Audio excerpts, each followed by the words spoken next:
सत साहिब भाइयों और बहनों, आज के इस वीडियो में हम सुनेंगे भगवद गीता अध्याय 7 का सारांश।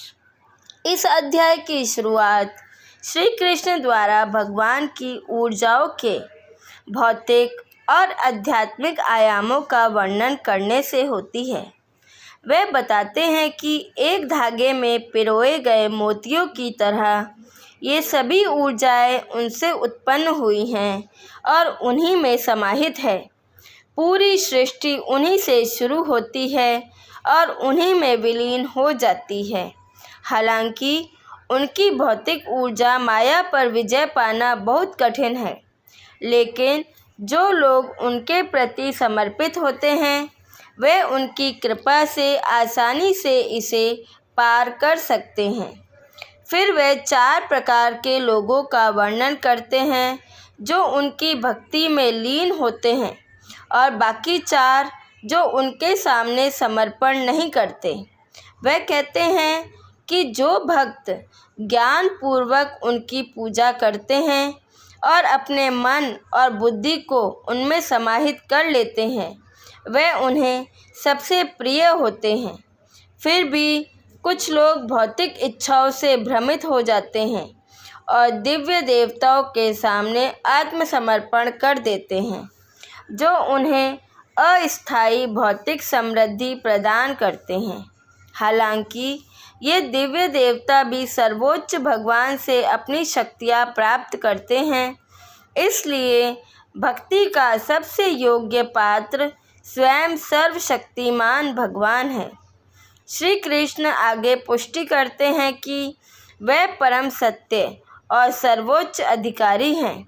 उनमें सर्वशक्तिमानता, सर्वव्यापकता और सर्वज्ञता जैसे अनेक दिव्य गुण हैं। हालांकि उनकी दिव्य योग माया शक्ति उनके अविनाशी स्वभाव और शाश्वत दिव्य रूप को छिपाती है। जो भक्त उनके प्रति समर्पित होते हैं और उनकी शरण लेते हैं उन्हें सर्वोच्च ईश्वर स्वयं और कर्मों के संपूर्ण क्षेत्र का दिव्य ज्ञान प्राप्त होता है। भगवद गीता अध्याय 7 के श्लोक 1 में श्री कृष्ण कहते हैं कि हे अर्जुन, अब सुनो कि किस प्रकार अनन्य भाव से मुझ में मन लगाकर तथा भक्ति योग के द्वारा मुझ में शरण लेकर तू मुझे पूर्णतया जान सकता है। अब मैं तुम्हें वह ज्ञान और बुद्धि पूर्ण रूप से बताऊंगा जिसे जानने के बाद इस संसार में और कुछ भी जानना शेष नहीं रह जाता। हजारों मनुष्यों में से विरले ही कोई एक व्यक्ति पूर्णता के लिए प्रयत्न करता है और जो पूर्णता प्राप्त कर चुके हैं उनमें से भी विरले ही कोई मुझे सत्य रूप में जानता है। पृथ्वी, जल, अग्नि, वायु, आकाश, मन, बुद्धि और अहंकार ये मेरी भौतिक शक्ति के 8 घटक हैं। ऐसे है मेरी अपार शक्ति। लेकिन हे महाबाहु अर्जुन, इससे परे मेरी एक श्रेष्ठ शक्ति है। यह जीव शक्ति है जिसमें देहधारी आत्माएं सम्मिलित हैं, जो इस संसार में जीवन का आधार हैं। यह जान लो कि सभी जीव मेरी इन 2 शक्तियों से ही प्रकट होते हैं।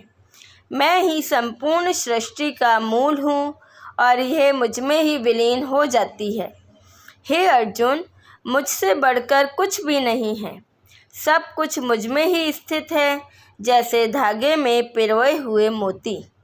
हे कुंती पुत्र, मैं जल में स्वाद हूँ। मैं सूर्य और चंद्रमा की प्रभा हूँ। मैं वैदिक मंत्रों में पवित्र अक्षर ओम हूँ। मैं आकाश में ध्वनि हूँ। मैं मनुष्यों में क्षमता हूँ। मैं पृथ्वी की शुद्ध सुगंध हूँ। अग्नि का तेज हूँ। मैं सभी प्राणियों में जीवन शक्ति हूँ तथा तपस्वियों की तपस्या हूँ। हे अर्जुन, तू यह जान कि मैं समस्त प्राणियों का सनातन बीज हूँ। मैं बुद्धिमानों की बुद्धि और तेजस्वी पुरुषों का तेज हूँ। आगे श्लोक नंबर 11 में श्री कृष्ण कहते हैं कि हे भरत श्रेष्ठ, मैं बलवानों में कामना और वासना से रहित उनकी शक्ति हूँ। मैं वह यौन क्रिया हूँ जो सद्गुणों या शास्त्रों के आदेशों के प्रतिकूल नहीं है। भौतिक अस्तित्व की 3 अवस्थाएं सतोगुण, रजोगुण और तमोगुण मेरी शक्ति द्वारा प्रकट होती है। वह मुझ में है, लेकिन मैं उनसे परे हूँ। इस संसार में माया के तीनों गुणों से मोहित होकर लोग मुझ अविनाशी और नित्य स्वरूप को जानने में असमर्थ हैं। प्रकृति के 3 गुणों से युक्त मेरी दिव्य शक्ति माया को पार करना बहुत कठिन है, लेकिन जो लोग मेरी शरण में आते हैं वे इसे आसानी से पार कर जाते हैं। 4 प्रकार के लोग मेरी शरण में नहीं आते, जो ज्ञान से अनभिज्ञ हैं, जो मुझे जानने में समर्थ होते हुए भी आलस्यपूर्वक अपनी निम्नतर प्रकृति का अनुसरण करते हैं, वे जिनकी बुद्धि मोहग्रस्त है तथा जो असुरी प्रकृति वाले हैं। हे भरत श्रेष्ठ, 4 प्रकार के पुण्य आत्मा लोग मेरी भक्ति में लगे रहते हैं। दुखी, ज्ञान के जिज्ञासु, सांसारिक संपत्ति के जिज्ञासु तथा ज्ञान में स्थित। इनमें से जो ज्ञान पूर्वक मेरी पूजा करते हैं तथा मुझ में स्थिर चित्त होकर अनन्य भाव से समर्पित रहते हैं, मैं उन्हें सबसे श्रेष्ठ मानता हूँ। मैं उन्हें बहुत प्रिय हूँ और वे मुझे बहुत प्रिय हैं।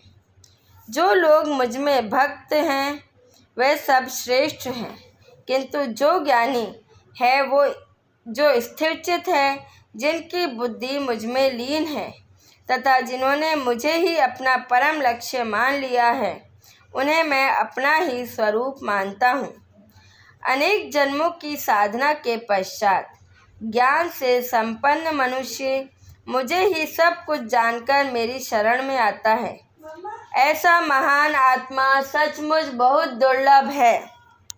जिनका ज्ञान भौतिक इच्छाओं से बह गया है वे दिव्य देवताओं के समक्ष समर्पण करते हैं। अपनी प्रकृति का अनुसरण करते हुए वे देवताओं की पूजा करते हैं। इन दिव्य व्यक्तित्वों को प्रसन्न करने के लिए अनुष्ठान करते हैं।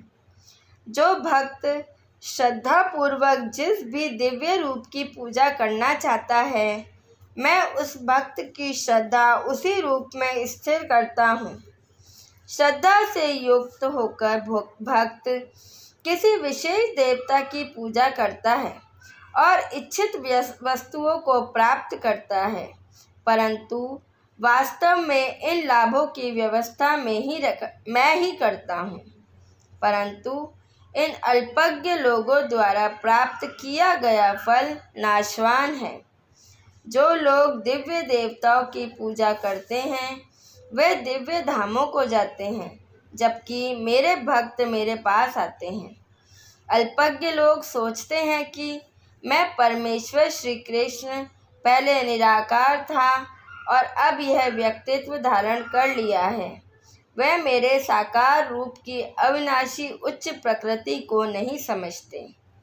मैं अपनी दिव्य योग माया शक्ति से आवृत होने के कारण सबके लिए प्रत्यक्ष नहीं हूँ। इसलिए अज्ञानी लोग यह नहीं जानते कि मैं जन्म रहित और अपरिवर्तनशील हूँ। हे अर्जुन, मैं भूत, वर्तमान और भविष्य को जानता हूँ तथा समस्त प्राणियों को भी जानता हूँ, परंतु मुझे कोई नहीं जानता। हे भरतवंशी, इच्छा और द्वेष के द्वैत मोह से उत्पन्न होते हैं। हे शत्रुओं को जीतने वाले, भौतिक जगत के सभी जीव इनसे मोहित हो जाते हैं, किंतु जो मनुष्य पुण्य कर्मों में संलग्न होकर पाप नष्ट कर देते हैं वे द्वैत के मोह से मुक्त हो जाते हैं। ऐसे मनुष्य दृढ़ निश्चय के साथ मेरी पूजा करते हैं।